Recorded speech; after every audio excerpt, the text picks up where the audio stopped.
Loneliness or unhappiness is a chronic emotional illness of a lot of people. Napakaraming tao ang nagiging biktima ng ganitong uri ng kalagayan ng emosyon. At sabi sa Ecclesiastes 3 verse 12, I know that there is nothing better for men than to be happy and do good while they live. Coming from a very wise man, Solomon said that there is nothing better for men than to be happy. Ito po ay kuminsan isang nalilimutan maging ng mga spiritual na tao at mga relihiyosong tao na wala na silang ginlamorize kundi suffering and sacrifice. When Solomon, who is given by God a lot of wisdom, said, there's nothing better for men than to be happy. Ang atin pong pag-aaral ngayon, pinamagatan natin, add happiness to your life. Dagdagan pa ang ligaya sa buhay. Salamat, Ama, dahil kayo'y Diyos sa pinanggagalingan ng mabubuting bagay. At kayo mismo, Panginoon, gusto niyo po kaming maging masaya. You have created the earth, given us all good things, enabled us with a lot of capacity to enjoy your creation and to be happy. Teach us, O God, to be responsibly happy. A kind of happiness that's responsible, a kind of happiness that is responsive. At nawa, Panginoon, kung sa aming kalagitnaan ay may mga kapatiran na kailangan ng napakarami nito, inyong pagpalain, gabayan, at maging totoo ang magandang kalooban mo para sa amin. May you enable us, O Lord, to see your good and perfect and pleasing will, and that in following you, we may find happiness. Lord, we commit this time to you that you may comfort, teach, straighten us up, lead us. We ask you, in the name of Jesus our Lord, how do you add happiness to your life? Halimbawa, masaya na kayo, paano pa dadagdagan ng kasiyahan? Sabi ng Panginoon sa John 10:10, I came that they might have life and have it abundantly. Have it to the full. Magkaroon ng tunay at makabuluhang buhay. At lalong-lalo namang kailangan itong pag-aralan kung kulang na kulang ang kaligayahan ng tao. Ito po isa sa mga studies na ang isang pinakamalaking epidemic sa buong sangkatauhan ay kalungkutan. How? First of all, count your blessings. To be happy, you've got to know and you've got to be convinced that there are reasons to be happy for. Count your blessings.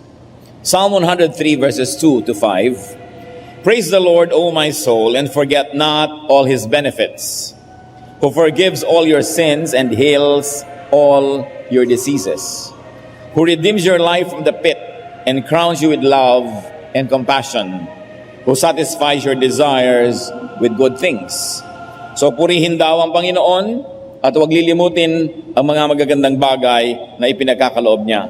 Isang maraki pong dahilan ng kalungkutan ay pag tayo ay lumilinga at nakikita nating may mga taong higit na mukhang masaya at pinagpala kaysa sa atin at nakakalungkot lalo kung nagkakaroon tayo ng inggit. Sa isa sa mga sonnets si Shakespeare, he essayed this kind of feeling when he says, desiring this man's art or that man's scope, with what I most enjoy, contented least. Na yung aking mga hinahangad ay nasa ibang tao at yung pinakamalaking bagay na sa akin ay napakaliit pa lang sa kanya.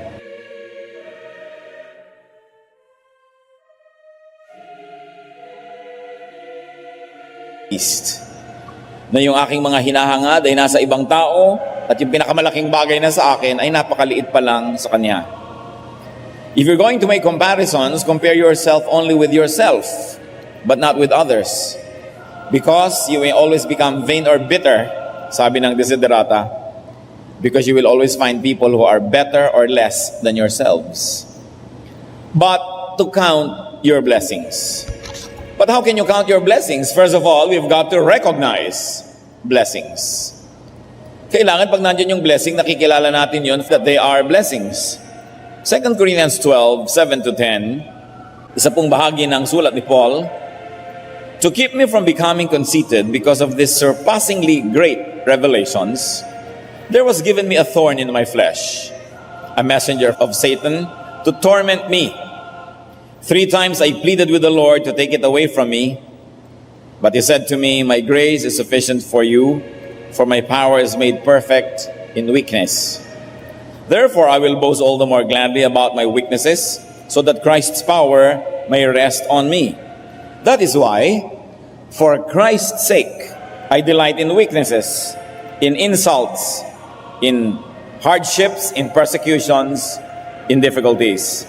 For when I am weak, then I am strong. Hindi po natin nalaman kahit kailan kung ano yung inirereklamo ni Paul na tinawag niyang thorn in the flesh.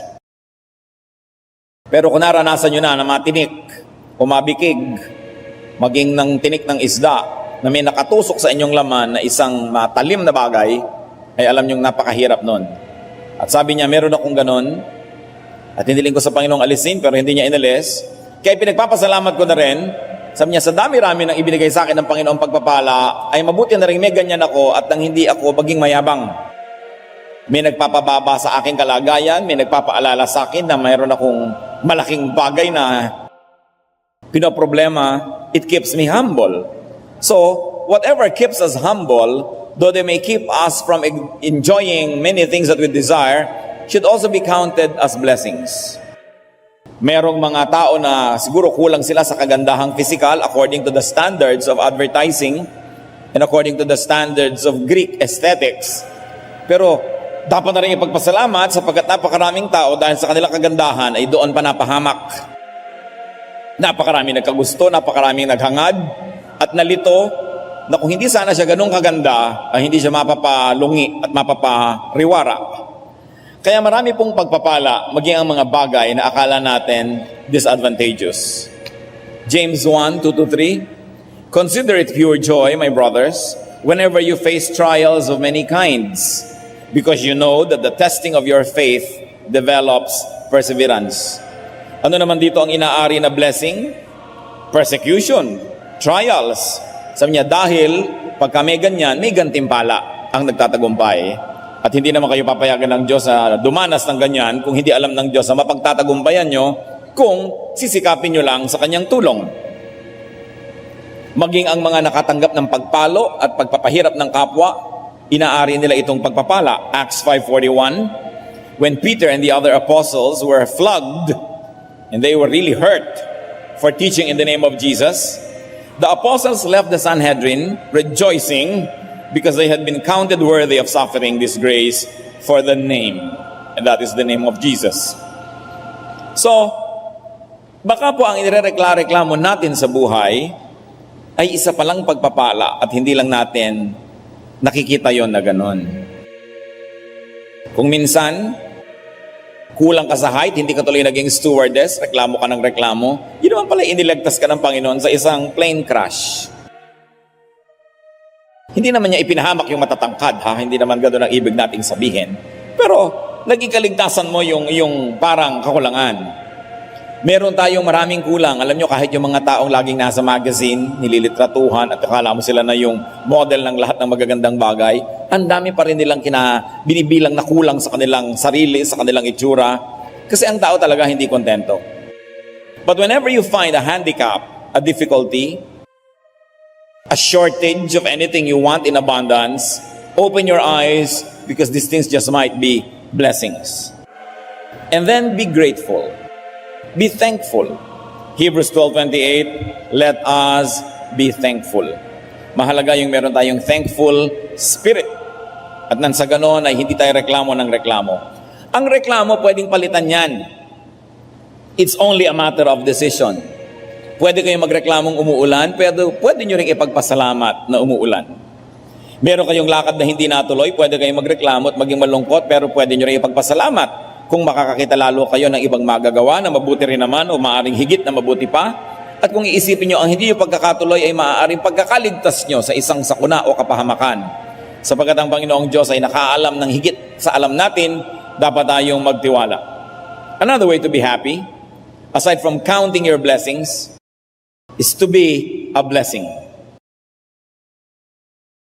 2 Corinthians 1:3-4, God comforts us in all our troubles, so that we can comfort those in any trouble with the comfort we ourselves have received from God. Tayo daw ay pinagiginhawa ng Panginoon upang kung tayo ay maginhawa na, ay magkapagbigay naman tayo ng kaginhawahan sa iba. Binibigyan tayo upang kung tayo ay nag-umapaw na, ay makapagbigay din naman tayo sa iba. Acts 10:1-2, at Caesarea there was a man named Cornelius. He gave generously to those in need. palabigay siya at lalo naman siyang napagpala ng Panginoon. So what can we do to be a blessing? Help, visit, encourage, give. Many studies have shown that people who help others actually find great satisfaction and happiness in doing good. Nilikha ng Diyos ang tao na mayroon siyang kakaibang kaligayahan na matatamo at malalasap lang niya kung siya ay matulungin at mabuti at maibigin sa kanyang kapwa.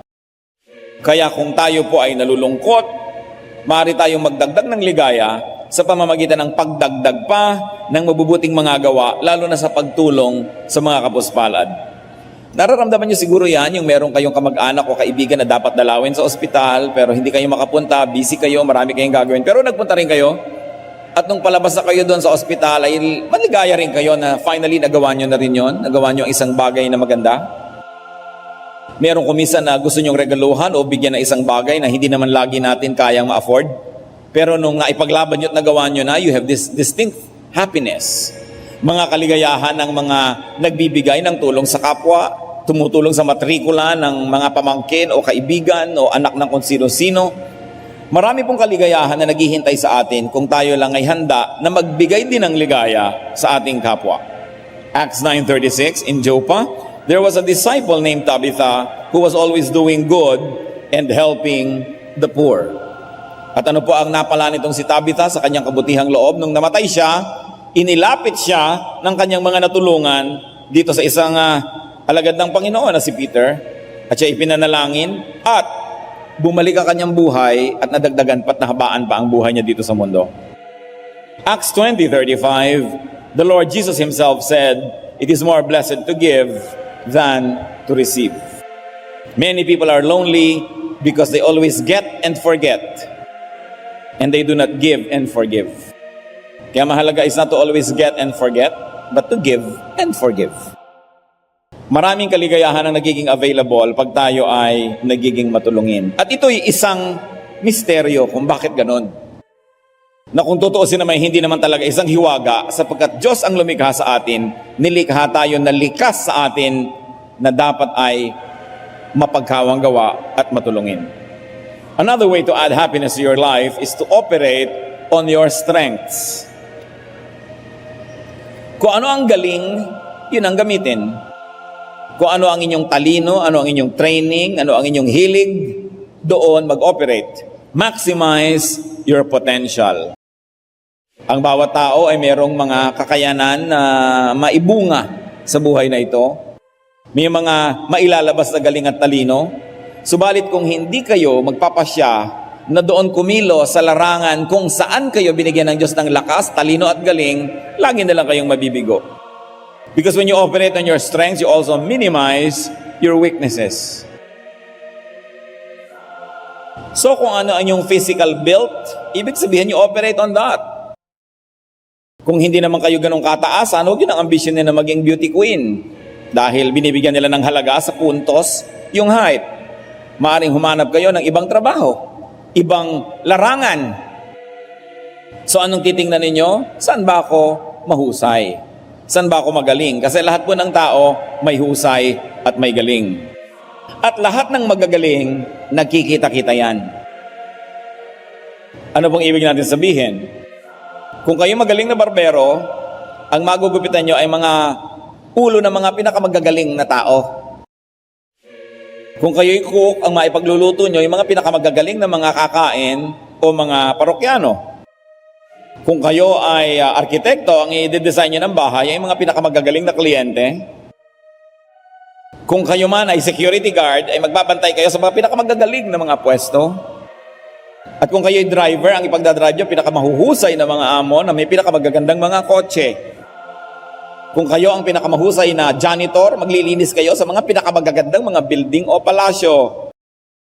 Writer kayo, pinakamagaling kayo, ang babasa sa inyo, yung pinakamagagaling ng mga mambabasa. Sapagkat ang lahat ng magagaling ay nagkikita-kita. Paano kayo ngayon mapapasama sa nagkikita-kita? Operate on your strength. Because your galing will never come out if you are not yourself. Kung tayo po ay nagpipilit na maging accountant, eh hindi naman talaga para doon ang korte ng ating utak. Nagpipili tayo halimbawa na maging kung ano na hindi naman yun ang likas na kagalingan natin. Pwede tayong makapasa, makalusot, but you will only be a second-rate copycat.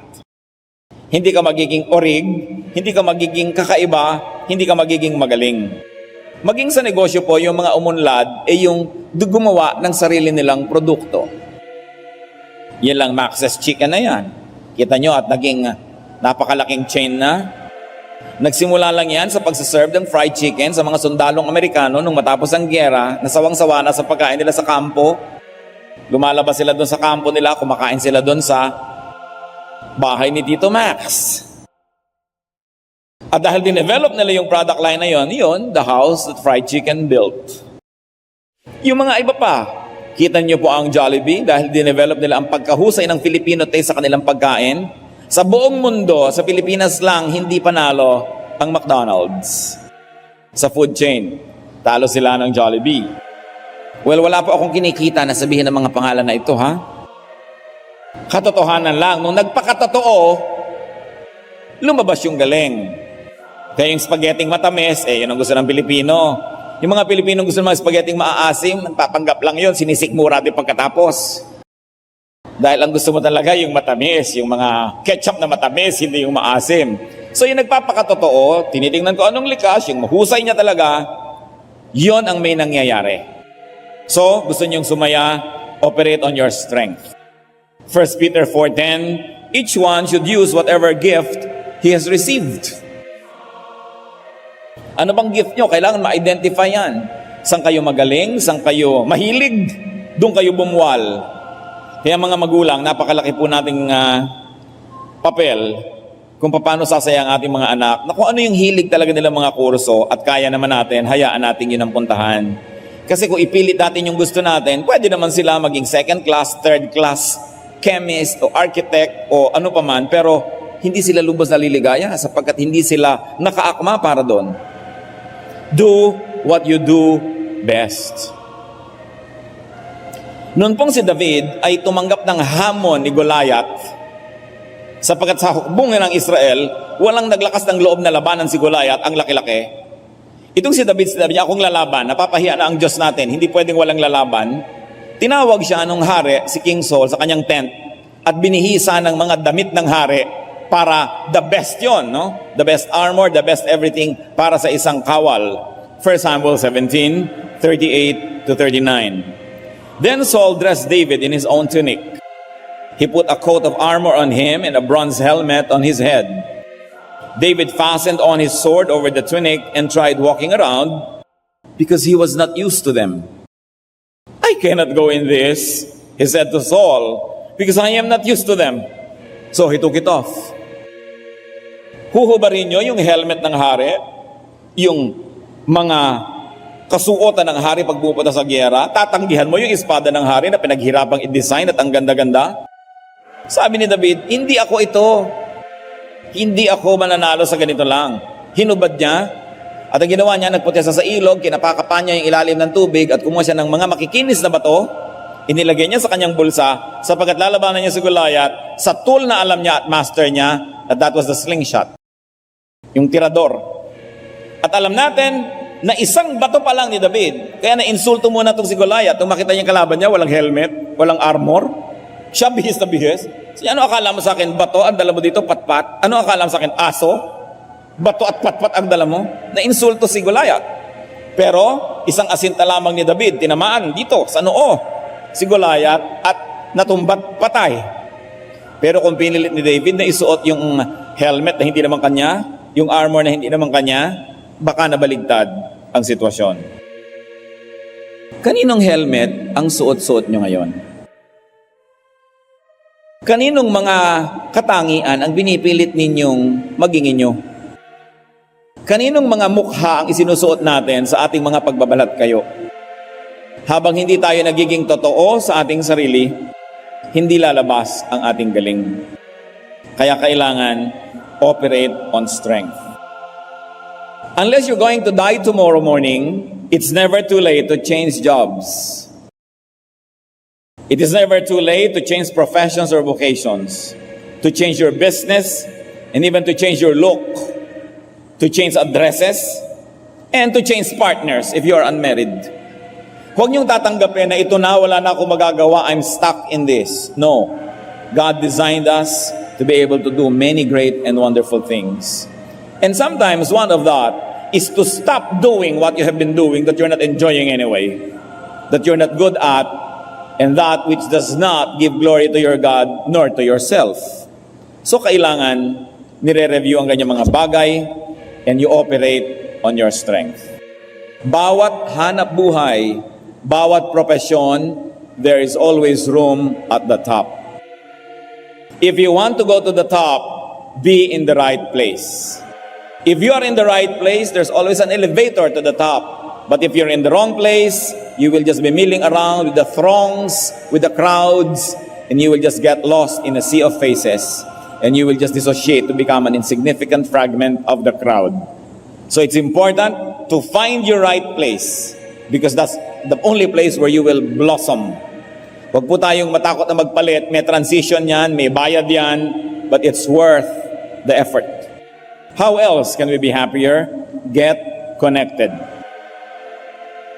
Just like the Lord Jesus, who talked with, touched, and moved among people. Very importantly, if you want to be happy, connect with people. Sabi nga ni Joseph Fort Newton, people are lonely because they build walls instead of bridges.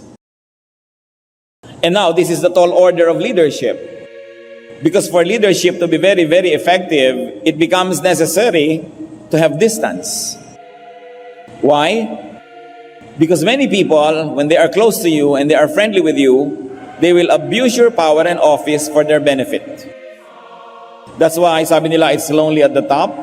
Because responsible leaders intentionally try to keep some distance so that their emotion will not be clouded by the feelings of their friends and family, and so that they can dispense justice to all.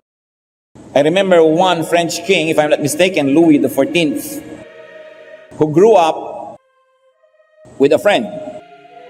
And once he became king, and he sat on the throne of France, this former friend got into trouble. At lumapit sa kanya, siyempre ine-expect gagamitin niya ang kapangyarihan ng hari to exempt this friend from the law and to get favors not usually available to people who have no connections. And the king refused him. And this childhood friend said, I thought you were my friend. And the king said, the king has no friend. It's not because the king doesn't want to have a friend, but if you're going to be an effective, just king, you cannot afford to have friends.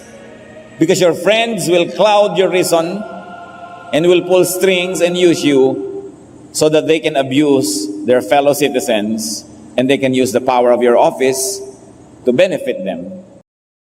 That's why the responsible leaders are compelled to keep distance. That's why leadership has a lot of element of loneliness, because leaders get disconnected. And you cannot expect leaders to always build bridges to everybody, because you know that 99.99% of people, given the chance, will abuse.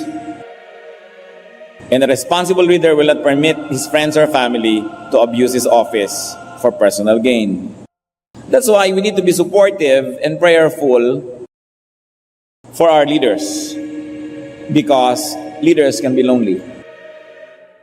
But ordinary mortals, like many of us, can just talk and fellowship with anybody. It's available to us. You want to be happier? Talk and fellowship. 2 John 1:12, I have much to write to you, but I do not want to use paper and ink. Instead, I hope to visit you and talk with you face to face, so that our joy may be complete. Nung araw, paper and ink. Ngayon, text. Ngayon, telepono, fax, whatever, email. Pero sabi niya, walang katulad yung magkasamang personal at nagpe-fellowship ang tao. So a lot of happiness can be available for free if only we make ourselves available for fellowship, and if we make ourselves attractive for other people to fellowship with us. So at least we should not be abrasive and we should not be repulsive. Then many people will be available to add joy to our lives. which means that we should listen. James 1:19, everyone should be quick to listen, slow to speak. This is in relation to connecting. You cannot connect if you are not a good listener because people will be tired of you because you're only talking and not listening. So talk and fellowship, listen, and very importantly, get involved. May disadvantage to get involved with people, pero mas maraming advantages. To be friendly, to be close with people, because people are meant to bring happiness to people. Maraming bata po ngayon ang malungkot because they play only with toys. Nung araw, children played with children. Ngayon, children play with toys. They play with computers only. They play with non-living things that pretend to be alive. Kaya sa Japan, nag-aalaga pa sila ng mga electronic chicks. Mga sisiw na hindi totoo. No? Inaalagaan nila kasi masyadong disconnected na tayo sa buhay. But if you want to be happy, be like David, be like Jonathan, who were very good friends. 1 Samuel 18:1. After David had finished talking with Saul, Jonathan became one in spirit with David, and he loved him as himself. Ganun na lang ang naging pagmamahal ni Jonathan kay David, na minahal niya si David na parang sarili niya. At ganun na rin ang pagmamahal sa kanya ni David, na nung si Jonathan ay namatay, ang pagluluksa na lamang ni David ay ganun. Isang patunay that Jonathan gave David a lot of happiness. Because people who give us happiness naturally cause sadness with their departure. Pag hindi kayo pinagluksa, ibig sabihin hindi mo napasaya yung tao. Sapagkat yung nagpasaya lang ang namimiss at ipinagluluksa. Ganon talaga ang buhay, nothing is permanent, nawawala, pero huwag tayong matakot na dahil mawawala yan, huwag dalang simulan ang pakikipagkaibigan. Enjoy the journey while it lasts. 1 Samuel 18:3, and Jonathan made a covenant with David because he loved him as himself. Isang pagtitinginan, isang pagmamahalan, na hanggang ngayon binabalik-balikan ng maraming tao at kinukuhanan ng inspirasyon. So love and be loved. 1 John 4:11, dear friends, since God so loved us, we also ought to love one another. Marami pong natatakot na umibig at natatakot tumanggap ng pag-ibig dahil ang pinaghahandaan na nilang agad nila ay yung paghiwalay. Sabihin ko, pag nahulog ang loob ko dito, paano na lang pag namatay siya o nawala? Pag nasanay akong nandyan siya, paano pag wala na? Hayaan nyo na, kung wala na, wala na. Pero kung mahalaga kung nandyan, edi nandyan. Sabi nga nila, it is better to have loved and lost than never to have loved at all. At yung mga ayaw magtaya, siyempre, walang kakabigin, walang papanalunan. Itinataya mo siyempre yung oras mo, yung panahon mo, para ka magkaroon ng ganansya. Yung kakainin mong mais, hindi mo kinain, hindi mo ginawang binatog, hindi mo ginawang cornic, itinanim mo. Pero, tutubo naman yon. Kung gusto mo kainin na lang lahat para ka sure, huwag ka dapat umasa na meron kang aanihin pagdating ng panahon. So yung pag-ibig na ibinibigay, yung pag-ibig na itinatanim, namumunga yon. At kung sakaling darating na ang panahon na magkakalayo na kayo, pasalamat sapagkat meron na lang kahapon na binabalik-balikan na nagpapasaya sa mga araw na puno ng kalungkutan. So make and keep friends if you want to be happy. The Bible says in Proverbs 18:24, there is a friend who sticks closer than a brother. May mga kaibigan na higit pang nagiging malapit ang loob kaysa sa mga kapatid sa laman. And there is one thing that we should never forget, that you can never make old friends. You can only lose them. Because how can you make an old friend?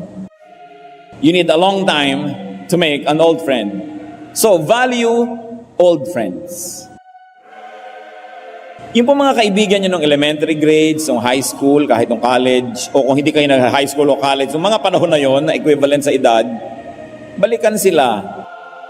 Kasi kung minsan napapatira na kayo sa ibang lugar, napapalayo, yung mga tao na naging bahagi ng ating kahapon, who can laugh at the same jokes, who can remember the same things about the same situation, mahalaga yun sa buhay natin. Kung minsan sa ating pagiging abala, nalilimutan na natin sila, pero mahalaga na re-reconnect tayo sa ating old friends. And you will realize that there is so much joy in reconnecting to old friends. Huwag lang kayong magpapaligsahan. Yan kasi ang problema ko minsan sa mga dati magkakaeskwela, lalo may reunion, paradahan ng mga kotseng magaganda, paradahan ng magagandang misis, ng matatalinong anak, ng malalaking bahay, ng magagandang mga titulo. Kaya tuloy yung hindi nagkaroon ng mga ganon, ayaw nang umaten ng reunion. Dapat pag nagre-reunion, hindi nagpapaligsahan. Babalikan nyo lang ang nakaraan at hahanapin nyo kung paano pa kayo magiging relevant sa buhay ng isa't isa sa panahong ito. Renew old friendships and keep friends. Mas madali na magpakasakit, magpakumbaba, para lamang iligtas ang pagkakaibigan. Kesa sa baliwalain natin lahat ng pagod at investment na inilagay natin sa isang pagkakaibigan dahil lang sa konting sigalot, dahil lang sa pride o hindi pagkakaunawaan. Value old friends. There is a friend who sticks closer than a brother. Another way, of course, to be happy is to be easy. Kailangan ng tao, meron ding kababawan para sumaya. Dapat maraming pinapalampas. Pag pupunta kayo sa isang pagtitipon, huwag kayong maghanap ng lahat ng mali. Pag may kakainin kayo, huwag niyong hanapin ng lahat ng dumi, ng lahat ng mga kaliskis na nakadikit sa likod ng kutsara. Pag may pinuntahan kayong bahay, huwag puro pintas ang inyong iniisip. Pag mayroong isang tao kayo nakikilala, huwag yung puro yung hindi nakakatuwa sa kanya ang ating tingnan. Kailangan din, sabihin nyo, I decide to be appreciative because only those who are appreciative can be happy. It is a decision. Ecclesiastes 8:15, so I commend the enjoyment of life, because nothing is better for a man under the sun than to eat and drink and be glad. Read, magpakababaw para sumaya. Pag sobra kang profound, puro encyclopedia na lang ang makikipag-usap sa'yo. Kailangan marunong tayong makiayon, makibagay, and to enjoy the moment. Ang bawat isang saglit sa buhay ng tao na lumampas ay hindi na magbabalik pa. Ang araw na ito, paglampas nito, hindi na ito babalik pang muli. So, anumang araw, oras, sandali ang lumipas na hindi kayo nasiyahan, nadaya na kayo at nalugi na kayo forever. Maaaring masiyahan kayo bukas, pero yung ngayon, hindi nyo na maibabalik pa ang kalugihan nyo. So, ang matalinong tao, sinisikap niyang masyahan. Kumahanap siya ng kanyang ikasisiya at ng hindi ng ikalulungkot at ikaiinis ng kanyang damdamin. So, talinuhan ng bagay, huwag masyadong nagkikriticize. May pinapanood ka, wala kang hinanap kundi mali. Nagbayad ka pa daw para lang pala maghanap ng mali. Ba't hindi mo buksan lahat ng imbornal at maamoy mo lahat ng baho? Pwede mo naman buksan lahat ng imbornal at amoyin lahat ng baho. Pero pwede ka rin pumunta sa mga tindahan ng pabango at kahit hindi ka bumili, makiamoy-amoy ka doon, sasaya ka na. It's a matter of choice. Everywhere, enjoyment may be found if only you would look correctly and through correct lenses. Ang pananaw natin sa buhay ay parang salamin. Kung ang salamin mo ay gray, gray ang mundo. Kung pink, pink ang mundo. So tingnan nyo po kung anong pananaw nyo. Kung lagi na lang kayo naiinis, laging kapintasan ng kapwa ang ating nakikita, ibig sabihin may mali sa pagtingin natin sa buhay. Don't take yourself too seriously. Huwag kayo laging naiinis pag hindi kayo nabigyan ng pansin. Napakalaking pagpapala yung hindi napapansin. Kung pipili lang kayo, yung pansin na pansin kayo ng mundo o hindi kayo napapansin, piliin nyo hindi kayo pinapansin. Sapagkat napakahirap yung pinapansin kang lagi. Makikita ang lahat ng yung mga kulugo, kulani, mga balakubak, everything. To be noticed is such a great and terrible sorrow. Kayo yung mga taong sikat, kilala na kinaiinggitan ng bala na hindi natin alam ang pagdurusa ng isang taong kilala ng marami. So huwag na nating aspirin yung mga bagay na yan.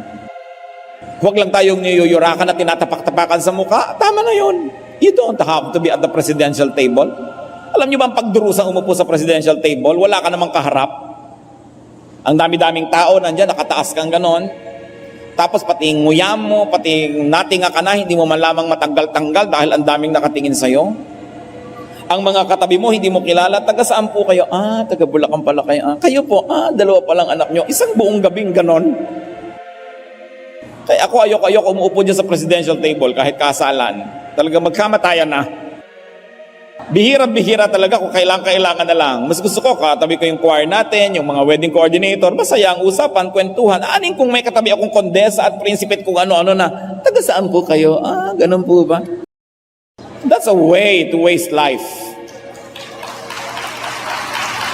Kung bakit yung iba gusto-gusto ang katabi nila mga kilala. Diba? Mas masarap ang katabi mo yung magkakilala kayo. Dahil yun ang nagbibigay ng tunay na kaligayahan.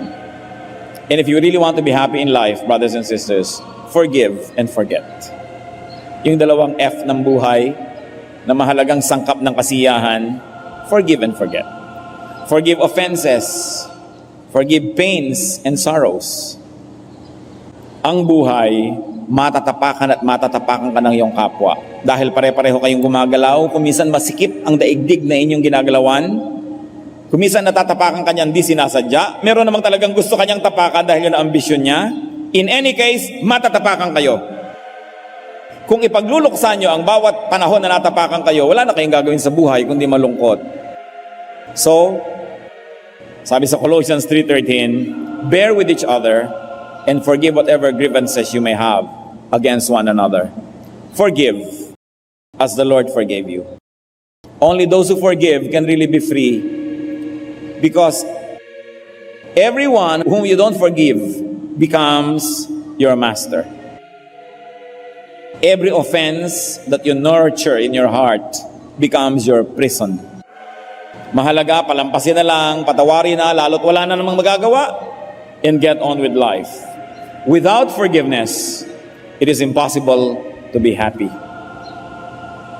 Sa palagay nyo kaya, tinuturuan tayo ng Diyos na magpatawad para lang tayo ipaapi? Tinuturuan kaya tayo magpatawad para tayo ipadehado? No. God loves us. And God knows that the quickest, the fastest, the shortest way to happiness is to just forgive. Kaya ang nagpapatawad ang sumasaya. And another way to be happy is to renew everything. To make things new and to make new things. Lamentations 3:22-23. The Lord's compassions never fail.